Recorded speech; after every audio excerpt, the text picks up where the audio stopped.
Cada generación tiene sus referencias y contextos, le dan continuidad a la cultura, pero el uso de las nuevas herramientas digitales nos ha hecho vivir no un cambio de generación, sino un cambio de época. Los viejos ritos se desvanecen. Con el culto a la tecnología hemos delegado la memoria a Google, la imaginación a los efectos especiales y la formación del gusto al mercado, donde la rapidez se ha convertido en uno de sus ejes. La necesidad de lo nuevo nos ha hecho buscar incesantemente una identidad exitosa que se desvanece cada día en el infierno de lo igual. El libro Filosofía ante el desánimo pretende fomentar el pensamiento crítico como antídoto contra esa frustración crónica donde nada es suficiente. Su autor, José Carlos Ruiz, está con nosotros para explicarnos cómo los antiguos métodos de la filosofía pueden ayudarnos con los nuevos retos del mundo digital. Gracias, José Carlos. Gracias a vosotros, Javier. ¿Cómo surgió la idea de este libro que realmente parece muy provocador?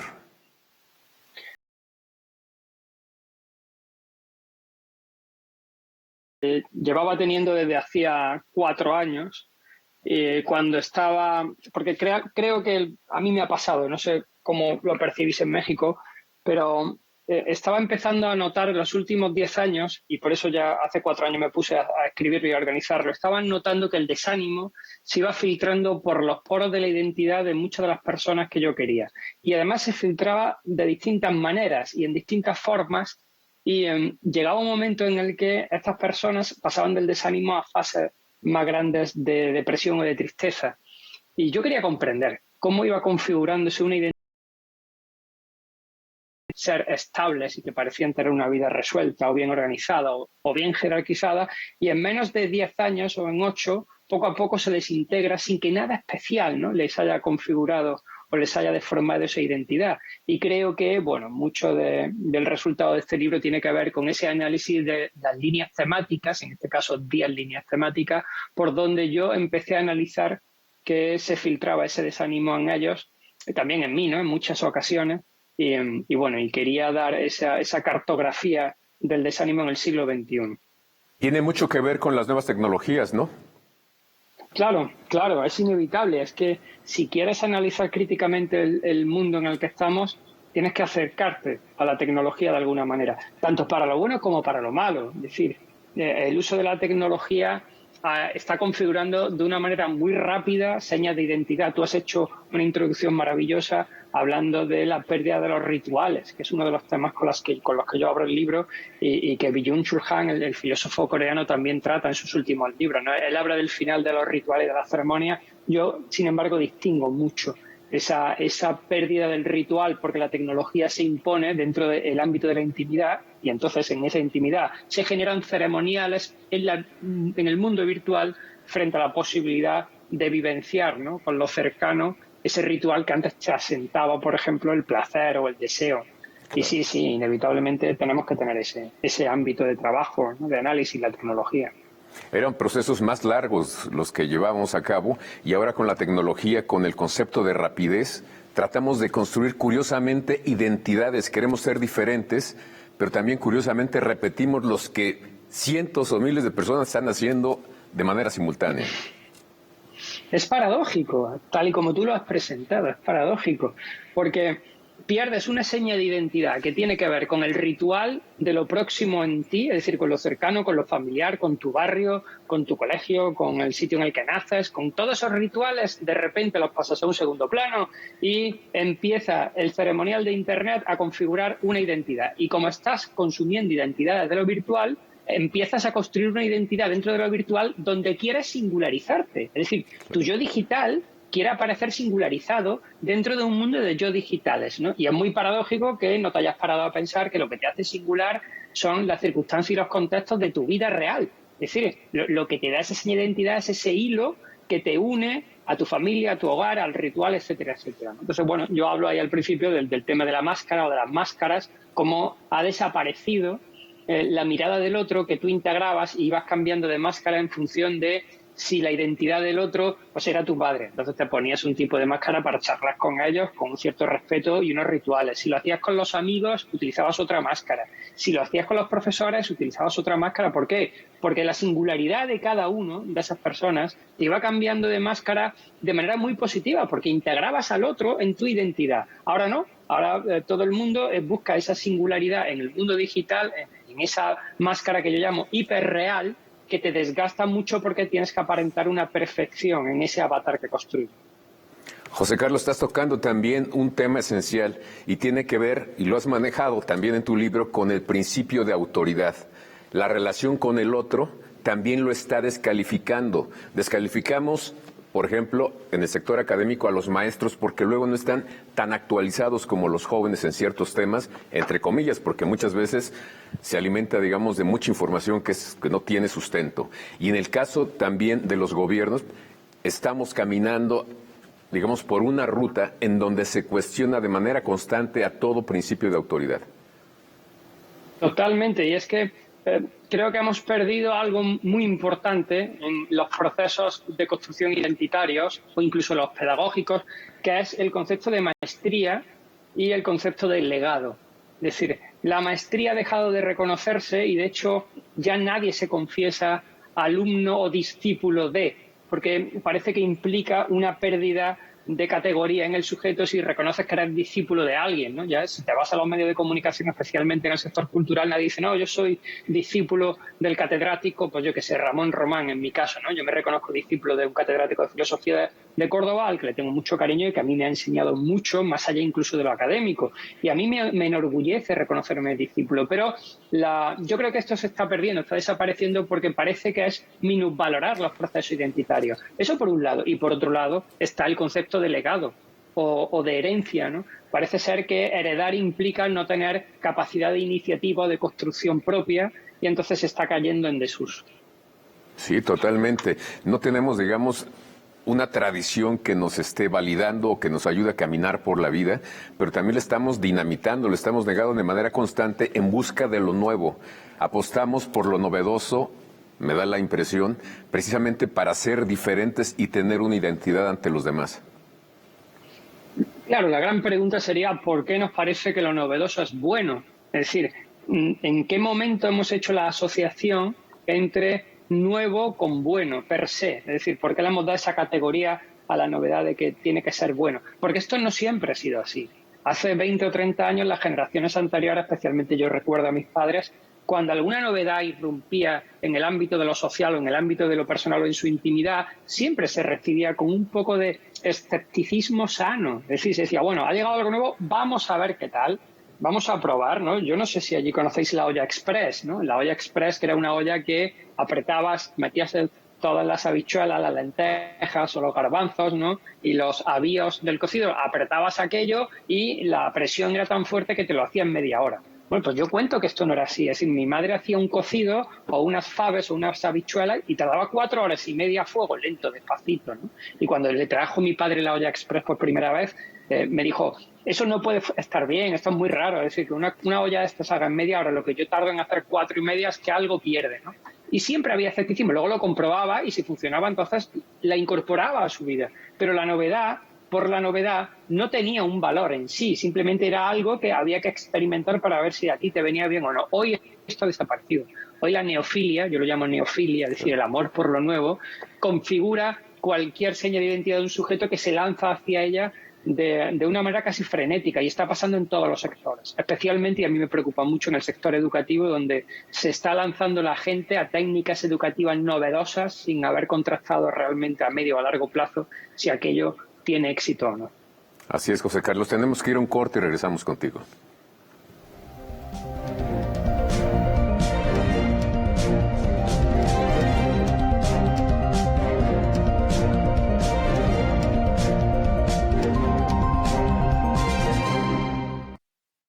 El 22 en el 22. Series, películas, magazine, documentales animación, noticias, festivales, especiales. En 2021, 51.4 millones de personas vieron Canal 22. Anúnciate en los mejores eventos culturales de México y el mundo. Canal 22 es confiable. Por tercer año consecutivo obtuvo el primer lugar en confiabilidad de la televisión mexicana, según el Reuters Institute de la Universidad de Oxford. Canal 22 es incluyente. ¿Quién empezó mi programa? Sale y ve una trampa con un trozo de queso. Fue distinguido con el premio Logro Destacado por su contribución a la accesibilidad de la audiodescripción, otorgado por el American Council of the Blind. Sus contenidos han sido reconocidos por importantes instituciones tanto nacionales como internacionales. Anúnciate en Canal 22, el canal cultural de México.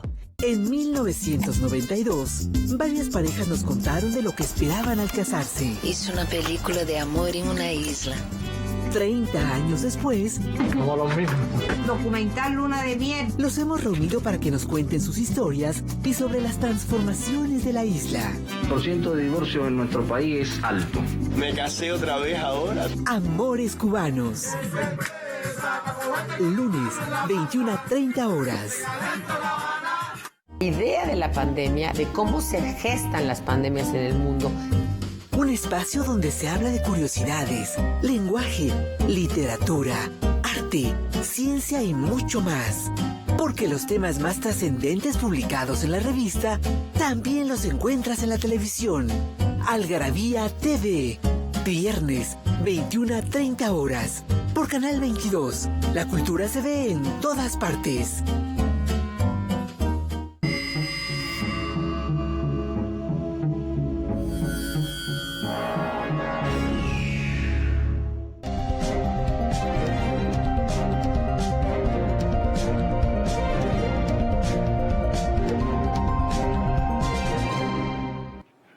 Estamos conversando con el filósofo José Carlos Ruiz, autor de este libro realmente interesante, muy sabroso de lectura, Filosofía ante el desánimo. José Carlos es de esos filósofos que se van a la plaza pública para, con todas sus herramientas, ayudarnos a entender este mundo, sobre todo tan cambiante, que el mundo digital nos ha puesto en el centro. José Carlos, hablabas de la neofilia, ese gusto por lo nuevo, pero nos olvidamos que muchas veces lo nuevo, lo novedoso, no siempre se encuentra en lo último ni en lo más reciente. En ese sentido he querido recuperar mucho la filosofía desde el mundo clásico y presentarla en lo contemporáneo. Mucha gente que se sorprende, ¿no?, de lo que se dijo hace 2500 años y lo percibe como novedad, pero no es tanto así. Es decir, ahora mismo la configuración de un sujeto que se lanza hacia lo novedoso generalmente no sedimenta ningún tipo de pozo de conocimiento a medio plazo, porque el hecho de acudir a la novedad rompe una línea de continuidad en la configuración de sí mismo, casi siempre. Y a mí eso me preocupaba, en el que en algún momento lo cuento en el libro.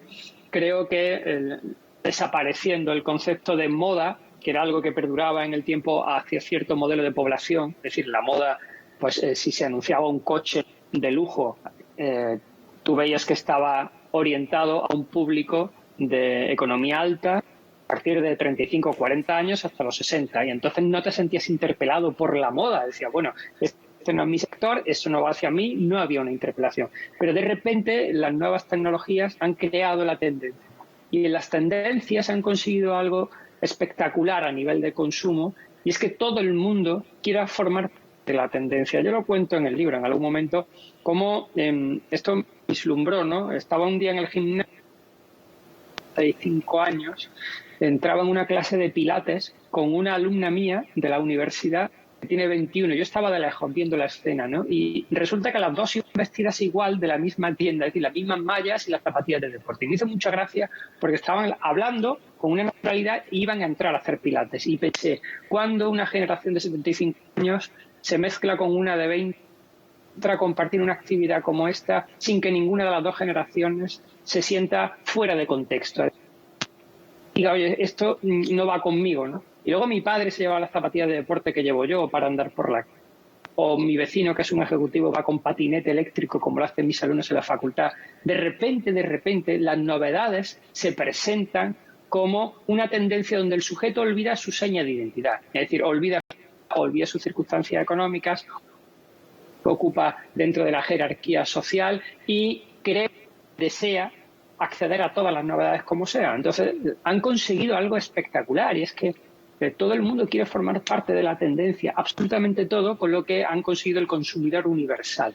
O sea, ya no son productos para un sector, sino para todo el mundo. Todo el mundo tiene que consumir y desear a nivel global, ¿no? Entonces, en ese sentido, la novedad ha gobernándonos a todos en el proceso del deseo.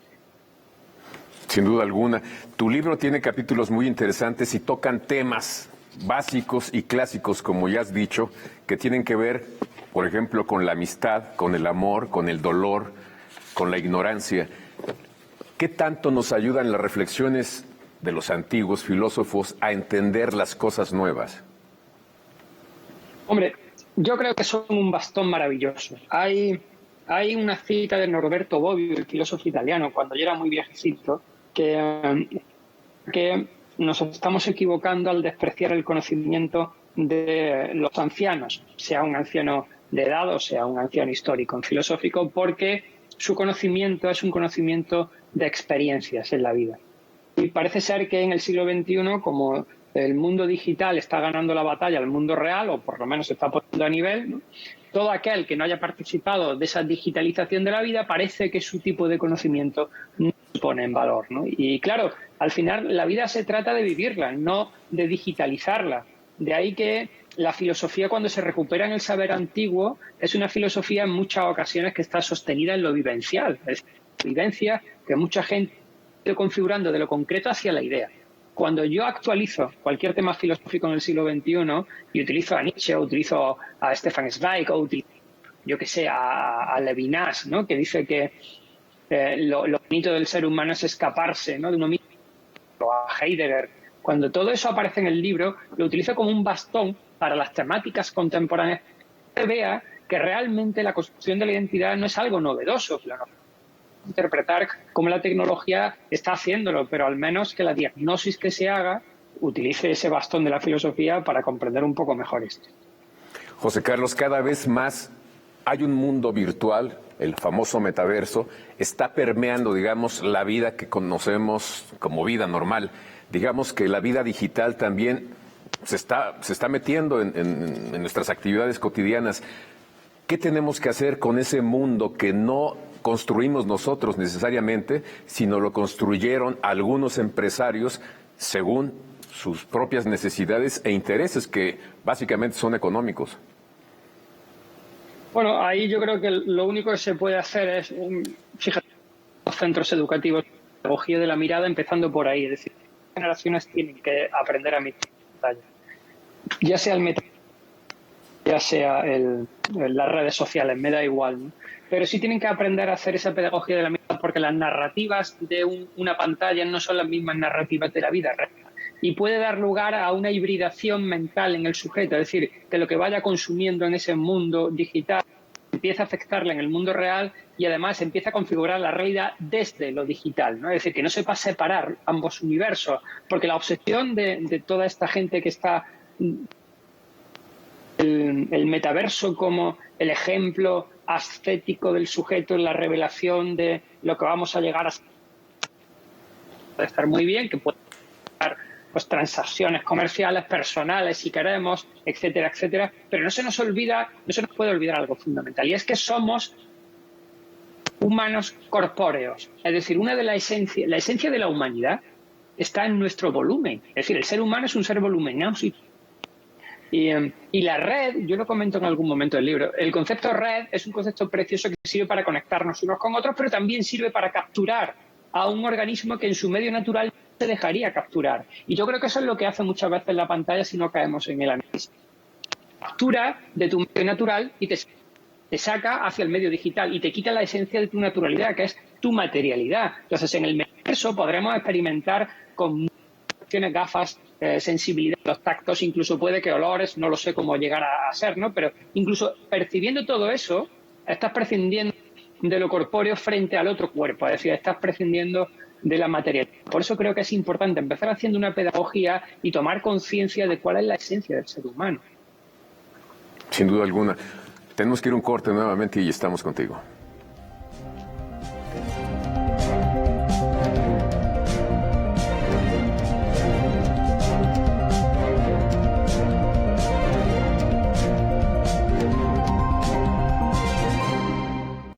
Elegir significa escoger o preferir a alguien o algo. Entonces eliges lo que quieres y necesitas.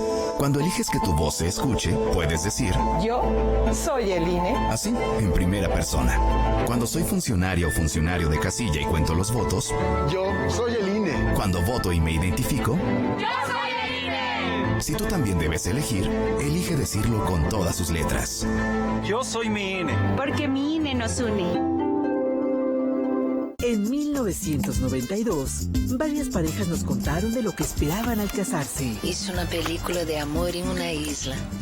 30 años después, como los mismos. Documental Luna de Miel. Los hemos reunido para que nos cuenten sus historias y sobre las transformaciones de la isla. El % de divorcio en nuestro país es alto. Me casé otra vez ahora. Amores Cubanos. Lunes, 21 a 30 horas.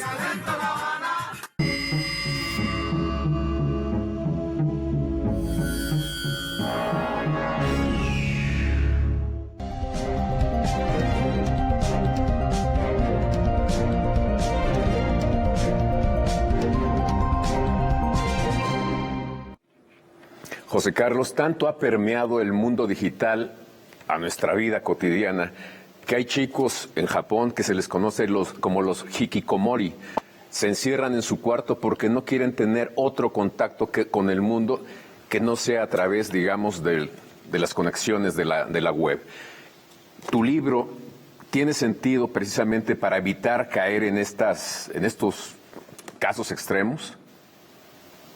Bueno, tiene sentido para comprender que, lo primero que es un caso extremo, es decir, no es lo común, pero sí creo que estamos mediatizando lo humano hasta el extremo de que deshumanizamos sin darnos cuenta en muchas ocasiones las relaciones. Es decir, estamos potenciando la conexión frente a la relación.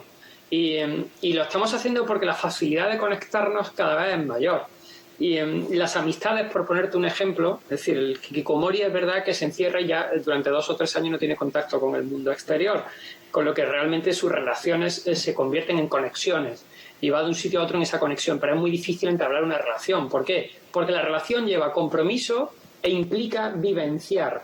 La vivencia solo se puede dar en vivo y en directo. Es decir, ahora mismo la potencia del directo es muy alta. Lo que tú y yo estamos haciendo aquí, vosotros desde México, yo desde España, es un directo. Es decir, estamos hablando en directo, pero no tenemos una vivencia. Es decir, no podemos vivenciar. Y desde que la tecnología está potenciando las conexiones, yo creo que estamos perdiendo la capacidad de relacionarnos unos con otros. Es decir, es mucho más fácil como a un amigo mandarle una nota de voz de WhatsApp que tú la puedes preparar y si no te gusta la borras. Y entonces incluso en diferido tienes la capacidad de interactuar con esa nota de voz y después escuchar la otra cuando te la mande, que llamar por teléfono y tener que improvisar la conversación, y ya es mucho peor para mucha gente tener que desplazarse y verlo en persona. Es decir, estamos empezando a mediatizar la relación. Mediatizar implica poner en medio. Es decir, entre un sujeto y el otro, en medio se pone el qué, pues la pantalla, se pone la tecnología, ¿no?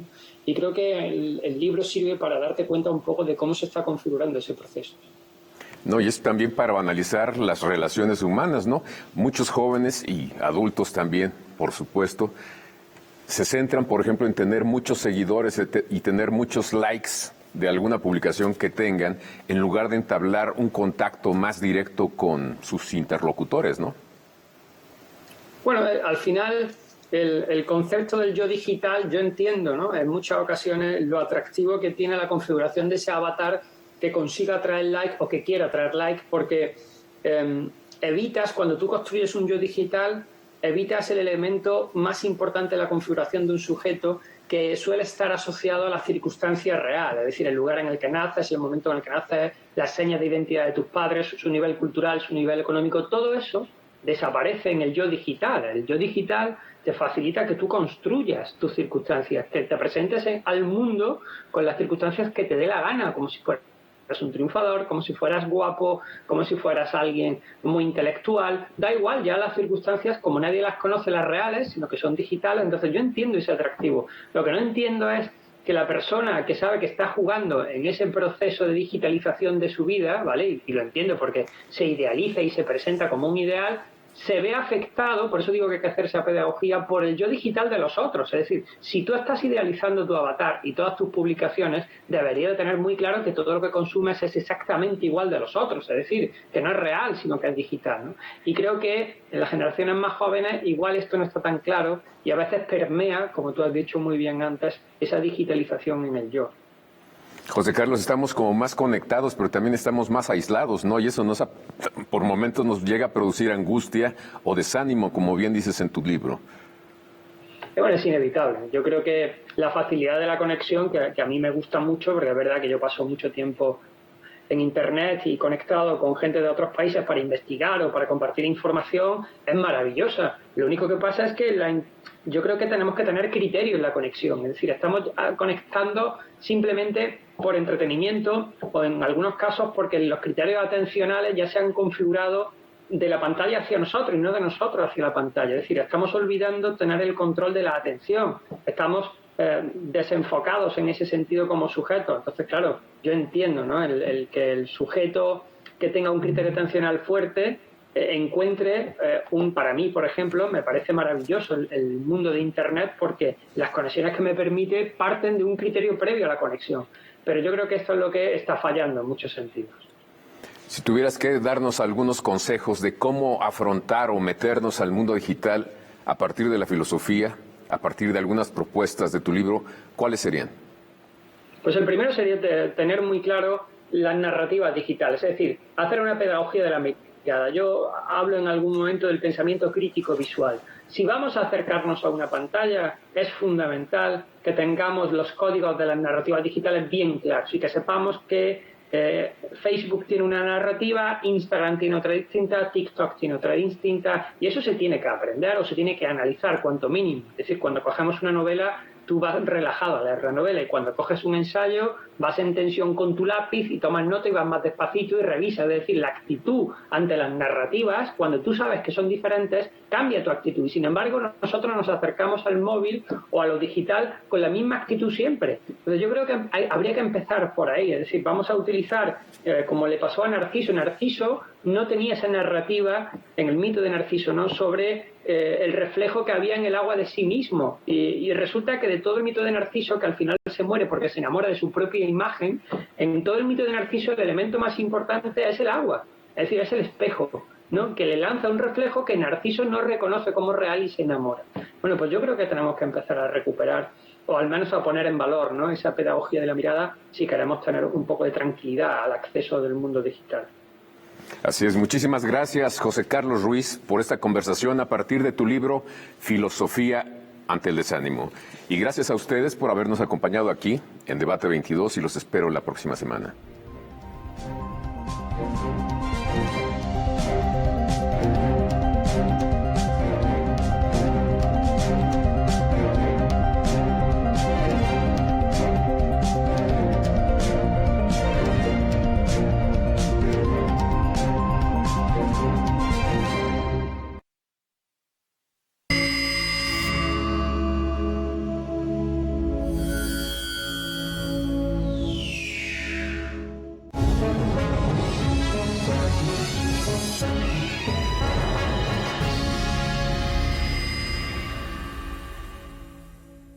Tercera muestra de cine en lenguas indígenas. Comenzamos con Mujer Lloreme, partera. Dios te la pone, cabe, ta muglia, cabe, ta